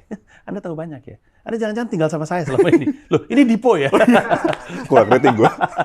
Terus gue juga pernah gagal di pemilihan kayak semacam ketua senat, ketua himpunan, apa ya namanya? Kalau misalkan kayak di kampus sendiri ada kayak himpunan mahasiswa. Hima ya. Tapi internal fakultas. Iya, itu Hima. Hima ya, iya. Gue nggak tahu namanya apa. Gue tuh mencalonkan diri jadi presiden. Dulu namanya di Fakultas Seni Rupa dan Desain namanya KMSR, Keluarga Mahasiswa Seni Rupa. Saking gagalnya, angkatan gue dilongkap. Oh, tuh malu banget itu. Nggak pernah ada angkatan dilongkap. Kalau udah saatnya angkatan 92, ya berarti presidennya dari 92. Kalau jatahnya angkatan 95, ya berarti 95. Pas masuk ke jatahnya angkatan 97, kalah, sehingga presidennya angkatan 98. Untuk pertama kalinya. Aduh, itu malu itu. Malu itu. Jadi banyak sekali kegagalannya, dan semuanya gede di gua rasanya. Jadi gua agak bingung, tapi jawabannya sih banyak kegagalan dalam hidup gue. Mungkin banyak yang nggak tahu aja. Oke. Nah, ngomong-ngomong soal kegagalan, Bang, kan kalau gue perhatiin sebelum lo sukses itu nggak jauh-jauh masalahnya dari duit. Iya, betul. Lo penyiar lo karena lo butuh duit. Ya. Provokatif karena butuh duit dan segala macam. Betul. Lo percaya nggak sih bahwa kita nggak akan pernah sukses sebelum, ya tadi, maksudnya sebelum kita merasakan urgensi kita terhadap uang, specifically? Kita nggak sukses kalau kita belum ngerasa urgensi terhadap uang. Ya. Suksesnya apa? Definisi suksesnya apa? Pastinya, ya tadi, karir, uang lebih banyak, berkecukupan, lo bisa hidup, menjalankan mimpi lo, dan segala macam. Karena suksesnya gue itu adalah hidup tanpa penyesalan. Jadi gue agak bingung ngejawabnya. Tapi jadi pokoknya gue tuh ngerasa sukses gue tuh nggak ada hubungannya sama jumlah uang, world tour, dan segala macam. Pokoknya kalau gue tahu gue udah mau meninggal nih, terus gue bilang, tapi nggak ada yang gue sesalin dalam hidup, nah itu sukses tuh. Tapi gue ngerti yang lo maksud bahwa makin lo dewasa dan makin jauh lo menavigasi karir lo, uang tuh jadi faktor yang sangat penting. Utamanya adalah karena untuk gue pribadi, sebagai yang gue menganggap diri gue kepala keluarga ya. Walaupun kepala keluarga tuh nggak harus laki, maksud gue. Gue tuh orang yang mengadvokasi perempuan jadi kepala rumah tangga, gue dukung tuh. Gue nggak ngerasa suami-suami yang jadi ayah rumah tangga itu memalukan. Gue nggak ngerasa itu. Justru gue dukung. Nah, tapi karena gue memposisikan diri gue sebagai kepala keluarga, memang harus gue akuin ada tanggung jawab untuk menyediakan uang untuk keluarga. Dan untuk tidak berhasil menyediakan uang emang jadi kegagalan. Jadi memang metrik suksesnya in short term and medium term memang uang dan berapa banyaknya. Tapi kalau misalkan sukses dalam hidup, di ujung itu selalu gue atribusikan sebagai kalau hidup tanpa penyesalan. Karena kalau misalkan sukses adalah uang banyak, gue tuh pusing karena gue takut gue ngambil jalan-jalan yang nggak benar. Karena uang banyak, jalan pintasnya banyak. Korupsi salah satunya. Tapi itu jawaban gue. Gue nggak tahu itu ngejawab lu atau nggak, tapi itu jawaban gue. Oke, mungkin akan gue lebih spesifikin ya. Kan lu kemarin baru ngomong tentang jangan bunuh mimpi lo terkait passion dan segala macam. Kalau gue balik dengan beberapa case yang pernah lo alamin, setuju nggak sih bahwa ya kita bisa menghidupkan mimpi kita lewat uang? Betul, betul. Uang itu alat bantu untuk kita menghidupkan dan melindungi cita-cita kita. Dan gue sadar itu pun harus gue akuin setelah punya anak. Punya anak tuh mengubah persepsi gue. Pokoknya setelah punya anak jangka panjang aja, mikirnya rada panjang dikit gitu. Karena dulu kayaknya terlalu jangka pendek dan terlalu batiniah gitu. Tapi memang benar, untuk gue mencapai mimpi dan cita-cita gue, dibutuhkan uang, betul. Dan akhirnya konsentrasinya lebih kepada, ini uangnya mau datang dari mana, dan berapa banyak. Apa aja sih yang waktu itu lo lakuin demi uang tadi? Langkah pertamanya adalah mencari tahu gue tuh optimal di mana. Karena ada masanya semuanya itu rada 50-50, walaupun nggak 50-50 ya. Jadi gue nge-rap juga, tapi pada saat yang bersamaan gue buku juga, masih aktif nulis buku. Dan pada saat bersamaan gue stand up juga. Dan pada saat bersamaan presenting juga. Ini tuh proporsinya tuh agak sama. Jadi ketika gue punya tujuan finansial, boleh ceritain nggak tujuan finansial gue? Boleh. Apa? Jadi kan gue emang udah dari lama tuh pengen membangun karir stand up di Amerika Serikat. Dan itu tuh gue tahu ketika gue ada di sana, gue tuh harus punya pegangan dulu supaya gue nggak ngebebanin keluarga gue. Kebayang nggak sih gue? Kan kalau di sini mah gue mah Panji, di sana mah gue cuman mas-mas Asia doang aja yang pengen stand up kan. Jadi kan nggak ada job di sana. Jadi gue takutnya ketika gue bawa keluarga gue pindah ke New York, gue takutnya gue membuat mereka tersiksa hidupnya karena bapaknya nggak punya duit banyak di sana. Jadi gue pikir kalau gue emang mau jalanin cita-cita gue, ini lebih ke taktikal ya, tapi gue mau nabung untuk punya, nggak nabung tepatnya, gue mau nyiapin uang supaya gue bisa hidup 3 tahun di New York dengan praktis tanpa penghasilan. Nah ketemu tuh angkanya tuh, angka untuk sewa apartemen, makan, transportasi, walaupun dalam perhitungan gue bukan pakai mobil dan bukan pakai Uber ya, pakai subway gitu, pakai metro. Terus sekolah dan segala macamnya. Udah ketemu angkanya, baru gue genjot tuh. Gue genjot dengan memulai di antara semua ini sebenarnya yang paling memungkinkan apa? Mana yang peluangnya gede untuk gue tumbuh kembangkan? Pertama, gue memutuskan untuk nggak kerja. TV itu kerja waktu itu hitungannya. Karena nambah duitnya itu bergantung sama pihak TV. Jadi selucu-lucunya gue, TV yang nentuin gue berhak naik gaji atau enggak. TV yang nentuin gue berhak diperpanjang atau enggak. Apalagi TV pertimbangannya rating. Gue tuh kan ateis ya terhadap rating ya. Gue nggak percaya rating gitu. Ini susah banget nih gue. Oke, berarti TV gue lepas. Terus gue ngeliat ada nge-rap, nulis buku, sama stand up. Habis itu sama nge-MC. Di MC, ini tuh pasarnya tuh saturated banget. Banyak banget MC. Dan MC bagus apa sih? Apa MC bagus? Banyak MC bagus. Ada MC terkenal, Tantu Yahya. Terus kayak Coki Sitohang tuh MC terkenal. Nah, pasarnya rame banget. Untuk punya pertumbuhan eksponensial ini susah banget. Habis itu gue lihat lagi. Ada buku, ada nge-rap, ada nulis buku, sama ada stand up. Yang dua ini nggak ada duit. Nggak laku ini. Ini nggak laku. Yang industri buku ini susah dari bukunya, karena duitnya datangnya dari pembicara. Yang rap ini, gue nggak bilang industri musik itu nggak ada duitnya. Rap yang nggak ada duitnya. Karena kuenya kecil dan audiensnya itu sebenarnya technology savvy. Jadi mereka menolak untuk beli CD. Mereka download. Ini Anak-anak pintar. spesifik rap di Indonesia. Iya, rap di Indonesia bukan rap di Amerika Serikat. Oke. Ya. Rap di Amerika Serikat itu hitungannya pop. Oke. Di Indonesia pada zaman itu, rap ini nggak ada duitnya. Bahkan klub-klub yang mainin lagu hip hop biasanya bubar karena banyak jebolan. Pokoknya kasihan banget deh. Iya. Tersisa stand up. Gua langsung strategically mikir, gua nih ada di posisi yang strategis. Bersyukurlah, makanya saya percaya dengan Allah Subhanahu wa taala.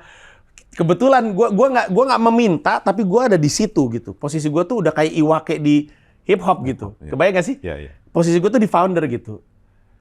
Dan kebetulan gue seneng banget ngelakuinnya gitu. Seneng banget ada dan ini semua komika juga ngerasain. Ada yang nyiram energi setiap kali ketawa gue pecah. Materi gue pecah gitu. Nyampe gitu, gitu. Nggak pernah ada rasa itu sebelumnya. Akhirnya gue bilang, gue all out di sini. Dan jadi langkah pertama untuk menuju cita-cita atau tujuan finansial gue adalah menentukan gue tuh pasnya di mana. Udah gitu gue komitmen. Gue cukup yakin dan gue berani berdebat nih. Kayaknya komika paling disiplin di Indonesia tuh gue.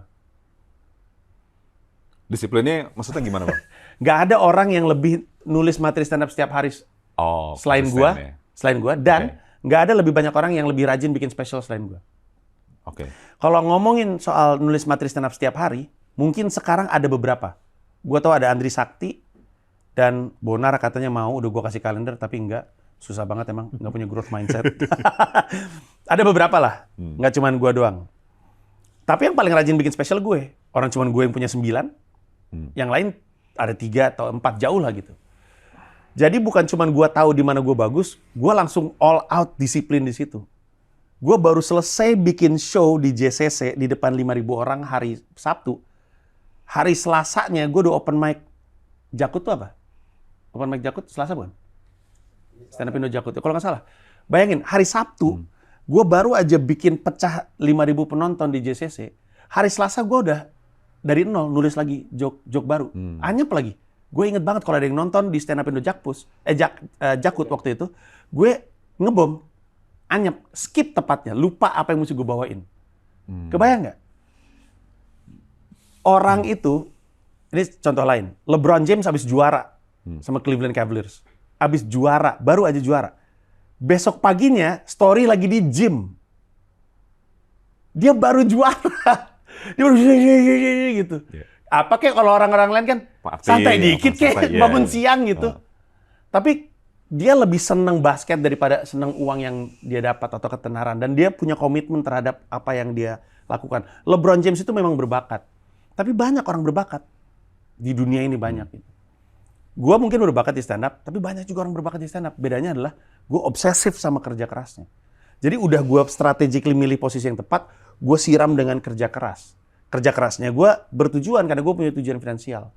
Abis itu, mulailah strategi-strategi lain soal selain stand up apa. Sisanya genjot aja. Jadi ada genjot untuk nyari duit, sama ada genjot ngebangun karir. Dua-duanya kemudian ngumpulin sesuatu yang akhirnya mengumpulkan dana yang gue butuhkan untuk 3 tahun di New York tanpa penghasilan. Walaupun sebenarnya nggak benar-benar tanpa penghasilan, ya ada AdSense YouTube, ada penghasilan dari comika.id gitu-gitu. Iya. Ibarat kata Bruce Lee, dia lebih takut daripada sama orang yang bisa sekali nendang 1.000 kali tendangan, dia lebih takut sama orang yang nendang 1.000 kali secara konsisten. Ya, betul. Oke. Betul. Oke. Nah, terkait konsistensi tadi, Bang, kan lo cita-citanya sebenarnya pengen membangun karir di New York sebagai stand up comedy. Apakah itu udah kepikiran ketika lo jadi orang pertama yang menyelenggarakan World Tour, atau justru sebaliknya ketika lo menyelenggarakan World Tour, kayaknya gue akan masuk ke US nih? Gue kepikiran pertama kali itu untuk benar-benar yaudah yuk kita coba untuk seriusin tuh 2018. Cita-citanya dari lama. Tapi yaudah yuk kita mulai itu 2018. Artinya gue udah World Tour dulu. Gue World Tour tuh 2014. 2014 ke 2015 World Tour pertama gue.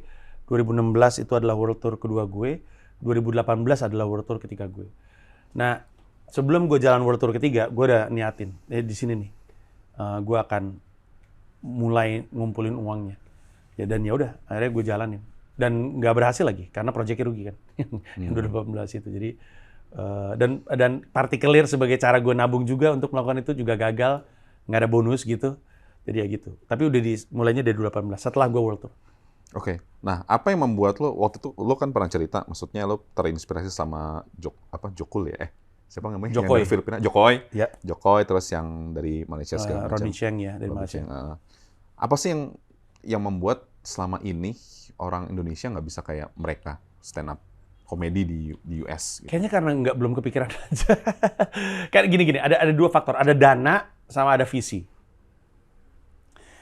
Visi itu tuh lebih kayak nggak ada yang mikir ke arah sana.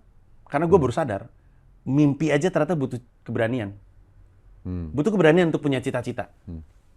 Banyak yang takut untuk punya cita-cita karena takut udah digadang-gadang nggak dapet gitu. Nah, kalau soal visi, ada beberapa yang punya. Mo Sidik, Regi Hasibuan, ada beberapa yang punya. Selain gue. Tapi itu ada faktor dana. Karena faktor dana, Regi Hasibuan dan Mo Sidik tuh melakukan apa yang gue lakukan, tapi Asia Tenggara, dan sukses. Oke. Jadi, persis kayak gue sebenarnya. Mo Sidik nabung, nyangkul di sini, punya duit, pergi ke Kuala Lumpur. Open mic dari satu tempat ke tempat lain. Habis itu balik lagi ke sini. Nyangkul, ke sana lagi. Open mic dari satu tempat ke tempat, naikin reputasi sampai akhirnya dia jadi headliner untuk ngisi di acara-acara di sana. Orang Indonesia jadi pamungkas acara komedi-komedi di Kuala Lumpur di Malaysia. Sampai akhirnya Mo Sidik tuh masuk ke Komedi Sentral Asia. Satu-satunya wakil Indonesia di Komedi Sentral Asia. Nah, itu yang dia lakukan. Apakah dia pengen melakukan hal yang sama di New York? Gue yakin mau juga. Cuman skala dananya beda. Dan akhirnya yang ketika gue lakuin di New York adalah karena ya gue nabungnya banyak aja untuk bisa ke sana. Padahal strateginya nggak beda gitu. Oke. Bang, kita kan kurang lebih satu generasi lah ya. Kita hidup di generasi yang sama.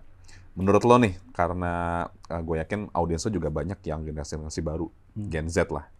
Apa sih yang membedakan antara generasi kita sama mereka? Bingung. Generasi sekarang itu generasi bingung. Karena tahu lebih banyak. Kalau lu tak punya pilihan lebih banyak, lebih bingung tau. Daripada pilihan lu itu aja. Okay. Kita itu diberkah, ya kutukan atau berkah ya, bahwa kita tuh nggak tahu banyak gitu. Pilihan kita tuh sedikit. Orang TV cuman TVRI zaman dulu, atau mungkin RCTI SCTV, atau mungkin Indosiar habis itu. Kalau sekarang tuh pilihan banyak banget. Sehingga bingung, jauh lebih bingung. Berkah dari mereka adalah informasi dan pilihannya lebih banyak, tapi kutukannya adalah jadi bingung. Makanya gue nggak sebenarnya gue nggak terlalu suka label, oh milenial kayak gini dan Gen Z segala macam, karena sebagai marketer gue tahu itu sebenarnya cara marketer untuk ngegrupin orang aja. Tapi kalau ada tanda dari generasi sekarang itu adalah rata-rata tuh bingung. Bingung, nggak tahu mau ngapain, bingung apa yang mesti dilakuin. Kebingungannya membuat mereka justru nggak ngambil keputusan. Dan kebingungannya membuat mereka nggak bergerak.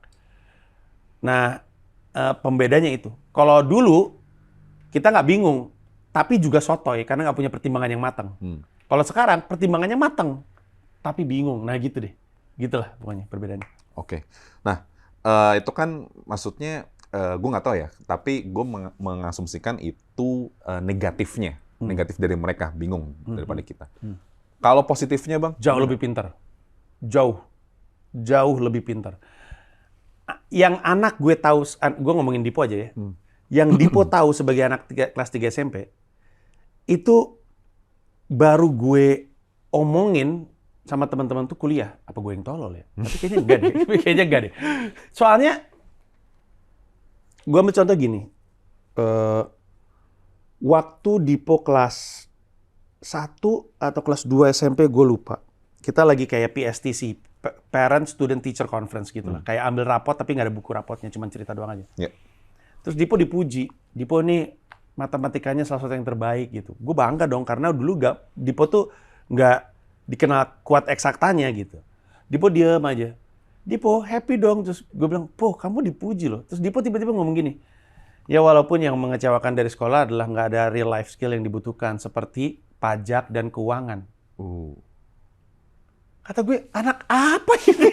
Lu baru aja dipuji, matematika lu bagus, lu protes sama institusi pendidikan karena lu nggak belajar pajak. Yang mana sebenarnya kalau dipikir-pikir, masuk akal kan? Yeah. Kita tuh lagi ngomongin kecerdasan finansial, melek finansial. Kita lagi mempertanyakan kenapa sampai sekarang orang nggak kepikiran soal nabung. Kenapa anak zaman sekarang nggak ngerti investasi. Karena ini real life skill atau pajak. Ini sesuatu yang pasti mereka temukan waktu hidup. Iya kan? Waktu gua ngebelah katak, lu ada zaman ngebelah katak nggak? Lu ngebelah katak terus kayak biologi. waktu kita ngebelah katak, kan mungkin kepake, mungkin enggak. Iya dong. Tapi kan kalau lu belajar pajak, kan pasti kepake. Kan lu hidup di negara. Iya. Lu belajar hukum, pasti kepake. Jadi ada banyak hal yang belum tentu kepake, tapi ada hal-hal yang udah pasti kepake di kehidupan, tapi nggak ada. Gue baru mikir itu sekarang-sekarang ini atau waktu zaman kuliah. Anak gue udah tahu itu dari SMP. Kenapa? Karena dia tahu lebih banyak hal. Dia dipaparkan sama informasi tersebut. Makanya skill gambar anak-anak gue jauh lebih baik daripada generasi gue. Kenapa? Karena nggak ada yang ngajarin gue. Nggak ada pilihannya dan nggak ada teknologinya. Yeah. Kalau sekarang mereka udah jauh lebih canggih gitu. Itu Dipo kemarin habis gue postingin di Instagram gue, orang tuh kagum dengan gambar. Sama kayak kagumnya gue. Tapi karena yang ngelihat di Instagram, followers gue dan gue, datang dari generasi yang berbeda dengan dia. Jadi kelebihannya, pinternya mengagumkan, pinternya jauh lebih daripada kita pada usianya gitu. Oke, seandainya semua Gen Z kayak Dipo ya, gabungan antara bingung sama pinter. Dan Dipo juga banyak bingung ya.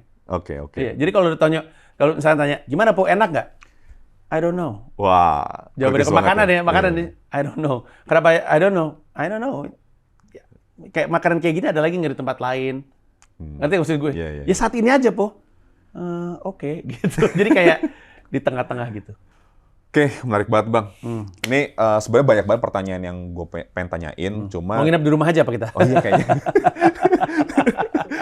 Cuma pastinya bukan gue doang yang mau nanya. Ada beberapa Sobat Ipot yang ingin mengajukan pertanyaan. Baik, silakan. Mungkin nggak akan sebanyak gue sih. Soalnya waktu itu lu buka ya, mau nanya Iya. apa sama Panji. Ya. Oke. Nah, ini kita langsung buka aja nih. Ini ada dari macam-macam sih. Kita nanya di Instagram sama di Twitter. Nah, ini kayak di Instagram gue nggak akan bahas semuanya sih, cuma ada beberapa pertanyaan lah. Ini kayak kita langsung masuk ke pertanyaan yang krusial juga nih. Dari Mas Hafiz _Kishin. Gimana baca gimana sih? Aneh-aneh banget emang orang bikin akun. Ya ini pertanyaan kritis sih. Bang, kok botak? Karena saya membotak, kawanku. Hai, Anda yang bernama aneh. Jadi sebenarnya tuh gue udah tahu masa depan kepala gue dari ngelihat bokap gue dan adik-adiknya. Semuanya rambutnya sama. Emang botak? Ya, pala dipeluk rambut tau nggak yang rambutnya cuma gini dari belakang? Yang cuma di sini. Iya, tengah. Gue tahu masa depan gue kayak gitu dan udah mulai kelihatan. Dan gue sebenarnya udah pengen botak dari lama karena gue males dikasih obat, nanem. Gue tuh nggak. Jadi orang argumennya adalah tanam rambut dong bang biar Iya. ganteng. Terus gue bilang gue di pelawak. Pelawak tuh nggak perlu ganteng. Buat apa gue ganteng? Gue cuma pengen bikin orang kata. Bahkan kalau boleh jujur, lebih lucu pala gue botak kan daripada pala gue berambut. Ya nggak? Iya, emang lebih membotakkan kepala, lebih cocok untuk karir gue. Jadi gue emang udah dari lama pengen botak, tapi ada sejumlah komitmen film yang membuat gue jadi nggak bisa botakin rambut karena film gitu. Kayak mau botakin rambut ketemu, bukan Insya Allah Sah waktu itu, karena Insya Allah Sah botak juga nggak apa-apa.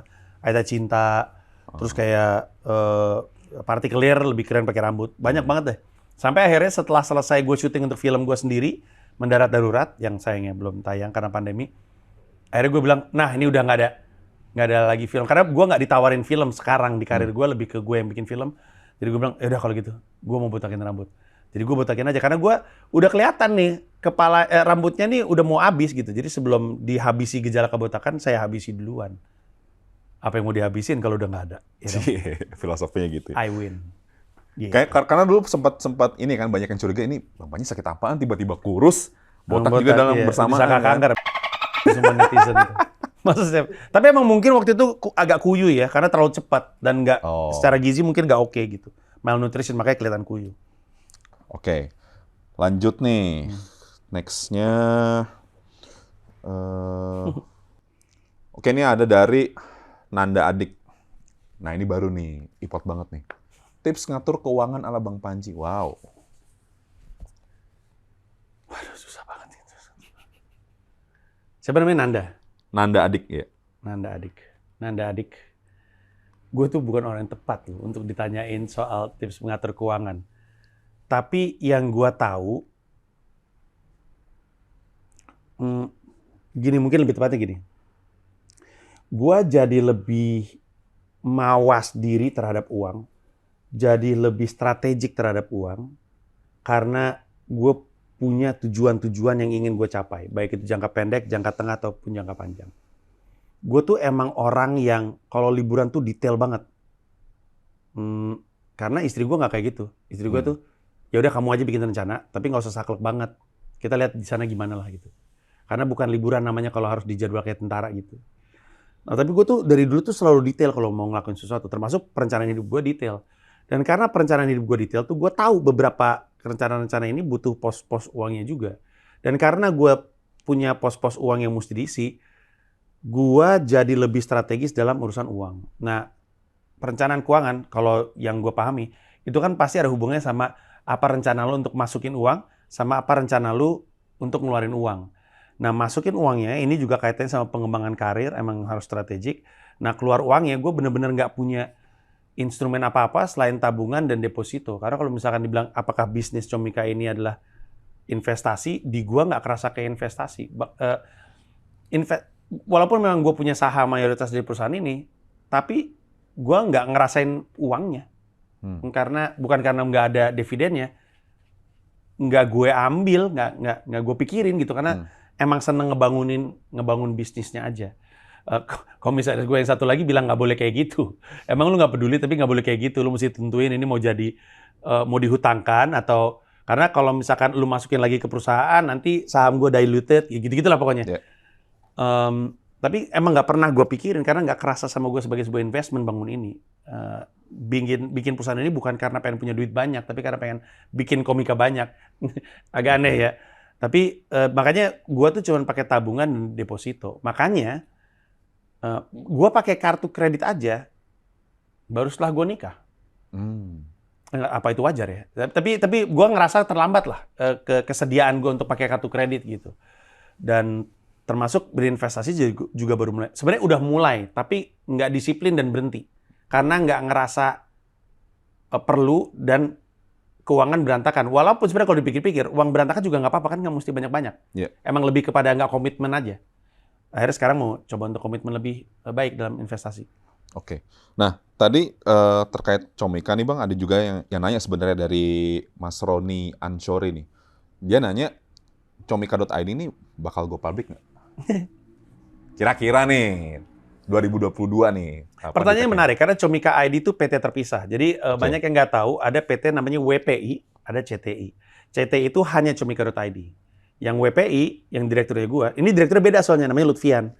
Yang gue, yang gue pegang sebagai CEO, itu megang Comika Management, Comika Event, Pecahkan, Lembaga Edukasi Stand Up, Comika Media, ada Comika Space di dalamnya, dan ada physical retailnya.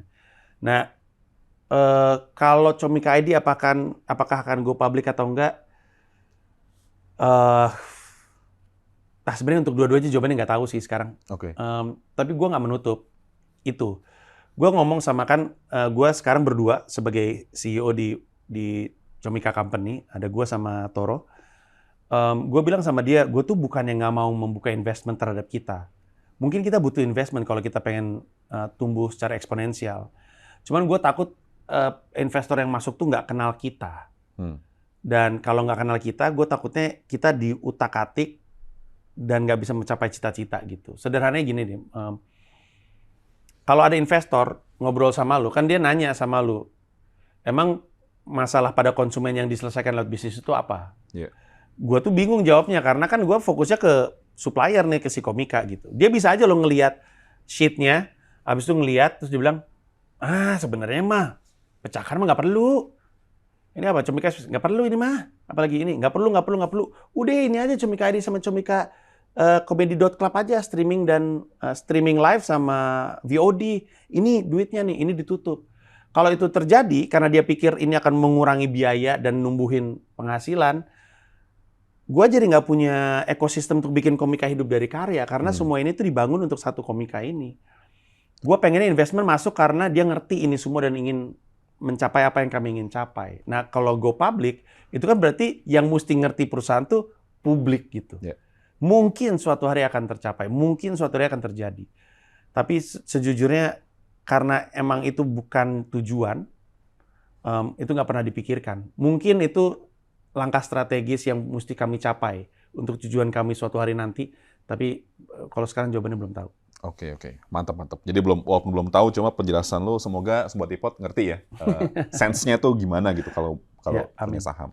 Nah, itu kan tadi di Instagram nih, di Twitter juga banyak nih. Biasanya Twitter tuh agak-agak lumayan nih. Ya, dan lebih tajam ya. Lebih tajam biasanya nih. Nah, ini tadi ada yang, wah ini namanya aja stock hunter, Bang. Stok. Nah, ini sebenarnya udah sempat dibahas sih, Bang Panji tuh tipe orang yang menggaji dirinya sendiri atau selalu mengambil prive dari perusahaannya? Mengambil apa dari perusahaan? Prive, jadi Oh, keperluan pribadi. digaji. Gue digaji di sini sebagai CEO. Tapi Oke. gue juga talent kan di sini. Jadi gue ada dari karya gue, ada dari kerja gue kayak jadi pembicara atau stand up korporasi, sama ada dari gaji gue. Oke. Semoga itu menjawab ya. Stock hunter, wow, namanya sangat ipot banget. Karena ada juga akun lain Milf Hunter namanya. Itu kayak udah lebih dari akun ya. Iya, tapi F-nya follow kan. Mother I'd like to follow. Oh iya, I like to follow.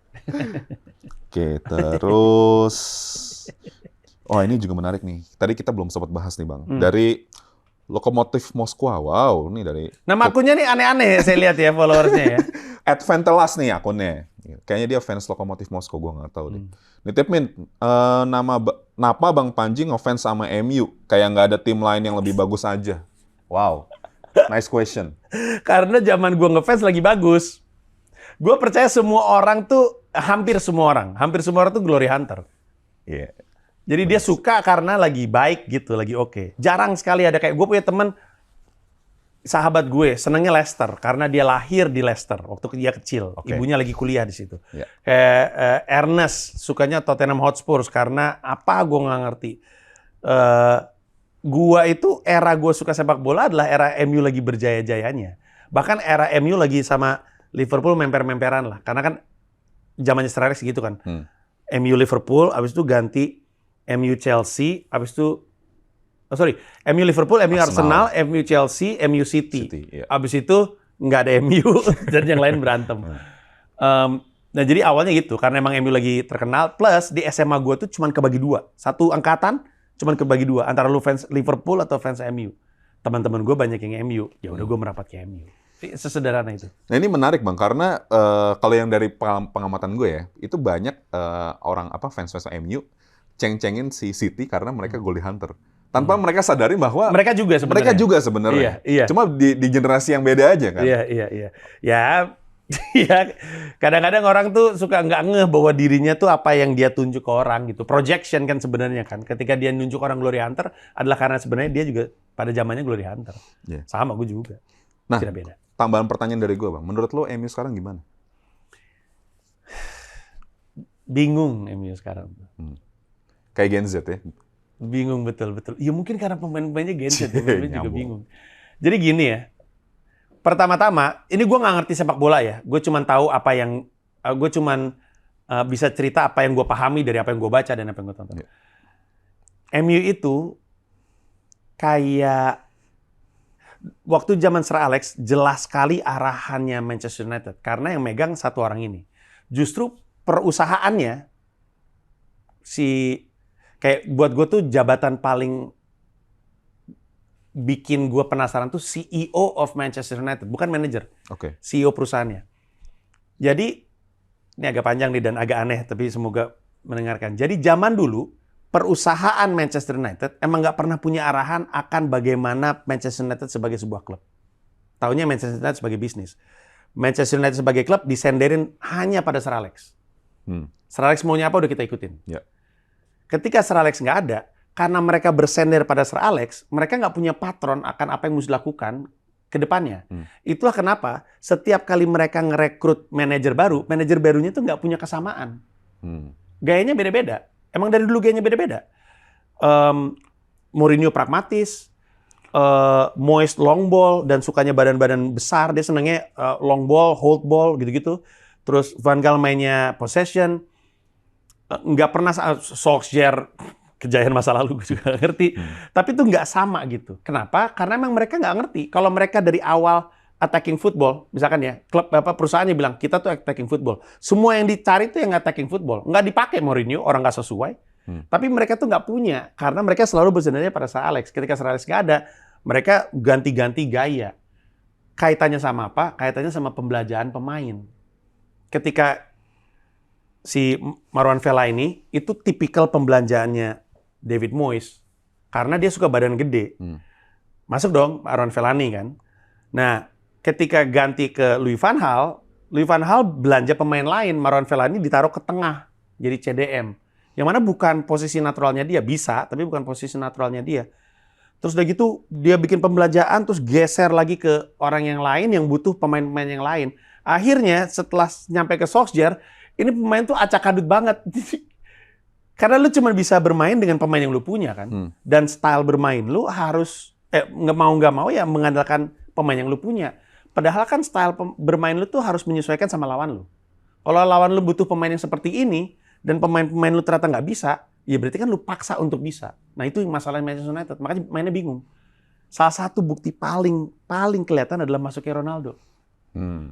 Pas sebelum Ronaldo masuk, bagus banget Manchester United mainnya. Bagus banget, udah kayak ngeklik, Solskjaer udah nemu, begini mainnya, Pogba dorong ke depan. Pogba lebih banyak assist dalam 5 atau 7 game pertama daripada dia sepanjang musim tahun lalu. Bagus dong. Karena Pogba bisa ditaruh di depan. Karena punya beberapa pemain yang di belakang dan depannya emang agak void. Masuk Cristiano Ronaldo, Pogba mundur lagi. Akhirnya jadi bingung lagi. Nah itu alasan kenapa Manchester itu aneh mainnya. Karena dari awalnya, dari atasnya emang nggak punya kejelasan maunya seperti apa. Itulah pendapat saya, pundit terbaik Indonesia. Si pundit. Nah tapi Gitu, ini gue jadi tertarik untuk nanyain hal lain. Kan salah satu sebenarnya kan setahu gue si David Moyes itu kan juga ditunjuk sama Sir Alex kan. Lo percaya nggak bahwa good leader creates more leader? Betul sekali. Kayaknya great leader creates more leader. Karena good leader, jadi gini, pemimpin hebat yang bisa menciptakan pemimpin baru. Itu susah sekali. Nah, Sir Alex, sampai sekarang gue masih nggak tahu kenapa Sir Alex pakai David Moyes. Sampai sekarang gue nggak ngerti. Kadang-kadang gue ngerasa cuma urusan kesukuan aja. Kesukuan. Sama kan soalnya kan. Iya, sama soalnya. Gue tuh nggak ngerti kenapa gitu. Karena filosofi sepak bolanya beda loh. Beda loh sebenarnya. Jadi gue nggak ngerti kenapa. Tapi mungkin kalau kita bertahan sama David Moyes, mungkin kita akan lebih baik. Karena sekarang David Moyes lagi bagus tuh. Tim yang dia pegang kan lagi oke, posisi 4 apa kalau si West Ham. Ya. Nah, kalau misalnya lu percaya dengan fakta bahwa sejak Sir Alex cabut MU bubar, Ronaldo yang katanya leader di lapangan malah kehadiran dia tuh malah jadi berantakan. Ini kita nggak ngomong bola aja ya. Tapi apakah memang ideal? Berarti kan dengan fenomena kayak gitu, si Sir Alex gagal untuk create more leader dong, gagal untuk membuat suatu fondasi yang cocok, yang bagus di MU karena semuanya selama ini based on dia, one man show. Menurut lo gimana? Bisa jadi itu benar. Karena gue berasumsi kalau misalkan Sir Alex itu sebenarnya punya asisten dan segala macam ya, harusnya dia yang naik gitu. Karena harusnya dia ngikut lama, kayak Mike Phelan gitu. Atau ada satu Queiroz kalau nggak salah. Carlos Queiroz ya. Iya. Tapi nggak tahu kenapa mereka akhirnya nggak naik ke atas gitu, ngambilnya keluar. Mungkin ada perlawanan dari sisi klubnya juga, nggak ngerasa pas. Klub gede harus nama gede. Gue juga nggak ngerti, tapi bisa jadi lu bener. Sir Alex nggak berhasil masang orang yang tepat untuk menggantikan dia. Dan itu juga berlaku untuk semua hal. Ya. Perusahaan, negara. Betul. Perusahaan, negara agak susah ya karena dipilih sama rakyat ya. Tapi perusahaan ya. Oke. Wah, menarik banget nih. Sayang banget kalau Sobat Ipot nggak nonton yang sesi ini ya, karena banyak apa istilahnya daging. Banyak daging-daging dari Bang Panji yang bisa berguna buat hidup kita semua. Nah, lo ada last statement nggak buat Sobat Ipot nih? Gue sih pengen ngomong sesuatu yang harusnya sih Sobat Ipot tuh udah tahu ya.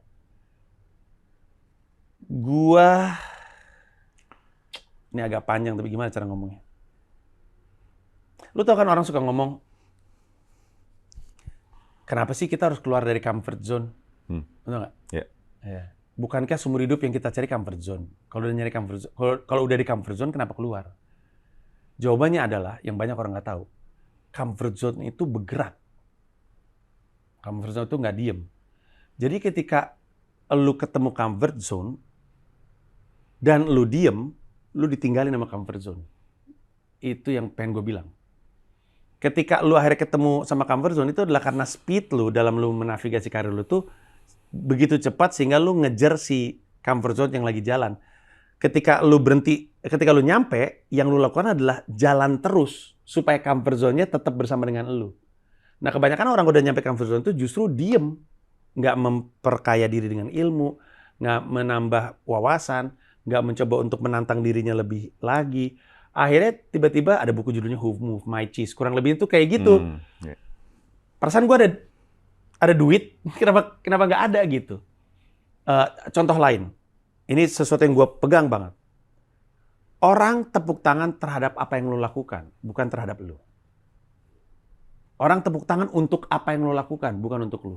Kalau lo berhenti melakukan apa yang lo lakukan, tepuk tangannya hilang. Di dunia hiburan tuh kepegang banget sama gue. Orang pikir ketika udah terkenal, udah cukup tuh. Terus dia akhirnya berhenti melakukan apa yang membuat dia terkenal. Akhirnya tepuk tangannya hilang. Karena dia salah. Tepuk tangannya itu datang untuk apa yang dia kerjakan, bukan untuk dia. Jadi ketika tepuk tangan sudah datang, terus lakukan apa yang lo lakukan. Nah, dalam hal ini, kalau kita tahu comfort zone itu gerak terus, maka lu juga jangan berhenti terus. Ketika lu bilang, kan gue udah ketemu comfort zone, kenapa gue mesti keluar? Bukan keluar, lu mesti ngejar. Comfort zone itu gerak, jadi lu mesti ngejar terus gitu, maju terus. Dan dengan itu, mulailah memikirkan ulang apa yang jadi prioritas dan rencana dalam hidup lu. Kalau lu punya rencana dalam hidup, lu ngelihat sesuatu hari ini tuh beda. Orang suka nanya, kenapa lu disiplin? Kenapa lu konsisten? Karena gue punya tujuan. Kalau gue nggak punya garis finish, gue juga ngapain gue konsisten jalan? Mau kemana gue? Orang nggak tahu mau kemana. Tapi karena gue punya tujuan, gue jadi tahu gue mesti jalan dan jalannya disiplin gitu. Nah, sama dengan lu. Nanti ketika lu tahu bahwa lu mesti terus nambah kapasitas diri dan belajar hal baru, dan lu ngelihat prioritas lu dan rencana lu dan kemudian berubah, mungkin lu akan berpikir bahwa ternyata apa yang selama ini gue gunakan untuk mencapai cita-cita gue tuh nggak cukup. Dalam hal ini adalah nabung. Ternyata nggak cukup. Mungkin lo akan sadar bahwa ternyata investasi itu justru lebih aman untuk lo ketimbang mencoba untuk mengejar tujuan finansial lo dengan ngegenjot kerja lo. Mungkin justru investment sesuatu yang lo antah berantah ini, kalau lo pelajarin, justru pilihan paling masuk akal. Karena setelah lo coba dan lo pikirkan dan lo strukturkan, ternyata kerja keras tuh nggak cukup. Ada orang bilang, udah kerja aja yang aman, nggak usah jadi bisnismen, atau kerja aja yang aman, nggak usah berinvestasi. Kerja juga nggak aman, karena nasib lu di tangan orang. Mau ngomong apa lu? Lu pikir itu aman, tiba-tiba perusahaan lu bubar? Lu pikir lu aman, tiba-tiba lu dipecat? Selama nasib lu di tangan orang itu susah sekali. Nah, jadi pikirkan ulang, dan ingat comfort zone itu bergerak. Jadi ketika udah nyampe comfort zone, elunya jangan berhenti bergerak. Itu aja. Luar biasa ya. Jadi kalau ada sobat ipot yang nggak ditepuk tanganin, ya tolonglah mawas diri ya, jangan dijewer. Bang Panji, thank you banget udah gabung sama kita. Semoga konten kali ini juga berguna seperti biasa, sobat ipot. Stay tune di YouTube kita untuk konten-konten yang lebih berkualitas lainnya biar semua bisa investasi. Happy learning, happy investing. Gua Banyu. Saya Panji. Pamit undur diri. Wassalamualaikum warahmatullahi wabarakatuh. Waalaikumsalam.